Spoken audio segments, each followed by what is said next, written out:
একাত্তরে ভিন্ন অবস্থানে থাকা দলও বিএনপিকে নিয়ে কথা বলে বলে মন্তব্য করে বিএনপি মহাসচিব মির্জা ফখরুল ইসলাম আলমগীর। বলেছেন, বিএনপি হলো ফিনিক্স পাখির মতো, এ দলকে ভেঙে ফেলার ষড়যন্ত্র হয়েছে কিন্তু সফল হয়নি, বরং ষড়যন্ত্রকারীরাই পালিয়ে গেছে। আজ কিশোরগঞ্জ জেলা বিএনপির সম্মেলনের উদ্বোধনী বক্তব্যে এ কথা বলেন তিনি। অসময়ে বিএনপিকে নিয়ে অনেক ষড়যন্ত্র চলছে এবং মিথ্যা অপপ্রচার চালানো হচ্ছে বলে অভিযোগ করেন তিনি। সম্মেলন সম্পর্কে বিএনপির মহাসচিব বলেন, এই সম্মেলন সাধারণ কোনো সম্মেলন নয়। 15 বছর পরে বিএনপির অজস্র নেতাকর্মীর ত্যাগের পরে যে সুযোগ এসেছে সেটি কাজে লাগানোর সম্মেলন।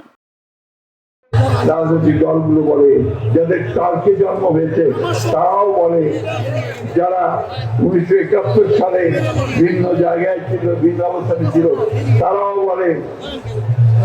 তাদের জানা উচিত বিএনপি হচ্ছে সেই দল, যেই দল হচ্ছে ফিনিক্স পাখির মতো।